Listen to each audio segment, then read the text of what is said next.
Hello, I'm Ed Paisano, a member of the dive crew here. It's great to have some visitors. Now, I'm over on the other side of the Seastead doing some maintenance on the undersea vertical farm infrastructure. But thanks to our sub-drones, I can show you a bunch of views of the various things we're doing out here. Really exciting, important things. And the main thing is this.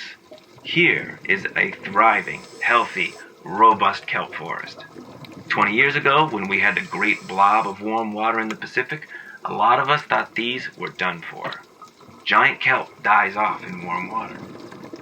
By 2020, we guessed 95% of kelp forests up and down the California coast were lost, maybe forever. So what you're seeing, well, you could say it's a miracle. A lot of us say it's a reward for a lot of hard work and some vision on behalf of the state of California, but same difference. Miracles are imagination plus sweat 9 times out of 10. Oh, and you see that diver? That's Sam. She's a biologist from the Scripps Institution of Oceanography who's lived and worked out here full-time for 7 years now. She's the brains behind everything we do to preserve and foster this massive, vital ecosystem. Because ocean systems are so complex, Sam and her team have had to devise complex solutions. Her engineers maintain a floating network of microsensors, like the mini-HARPs, high-frequency acoustic recording packages. These sensors capture audio and sonar, as well as water temperature, pH level, current, and more.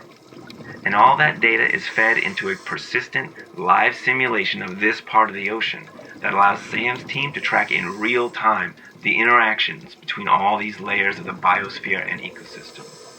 You can see it for yourself, just one of the ways that the science team can visualize this complex data set to understand the problems we face.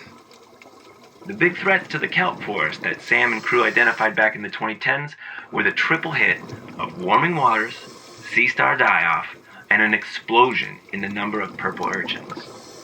Warming water is a product of anthropogenic climate change. The state and the world are taking steps to reduce our carbon burn, but a certain amount of warming is baked into the next 30 to 50 years, even if we do that. So our job, in part, is to mitigate the damage so that this rich undersea biodiversity is still here when we hope the world gets to a better place. The sea star die-off was because these warmer waters seem to help a certain bacteria thrive. This bacteria likes to live on sea stars. And where there's too much bacteria, they use up all the oxygen in the water. The sea stars were basically asphyxiating. And sea stars kept the purple urchin population in check. No sea stars, the urchin numbers exploded. And urchins love to eat at where the kelp grips the seafloor. It's called the holdfast.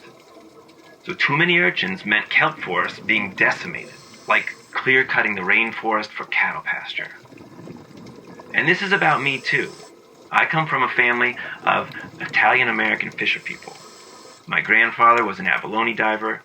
When the abalone were overfished to near extinction, he moved the family to San Diego, and we fished for tuna. Being a rebel, I wanted to reconnect with my roots, so I moved to Morro Bay, where I could do some abalone diving, as well as red urchins and some other valuable catches. But most of those were going to get shut down again because of the sad state of the sea. So when the opportunity arose to put my skills to use harvesting purple urchins, which are delicious, and help restore the kelp forests of the ocean that I love, it was a no-brainer. So I moved down here with my family, and hey, now we're close to the grandparents again. Sam and her team developed a safe, topical antibiotic to help the sea stars fight off sea star wasting syndrome. Me and the crew I trained, we've been out here harvesting urchins, as well as operating as the maintenance crew for the Seastead's exterior structures. And we see it with our own eyes. The kelp forest is growing. The populations of rockfish, Garibaldi, seals, they're growing right alongside it. Is it everything we wanted? No, of course not.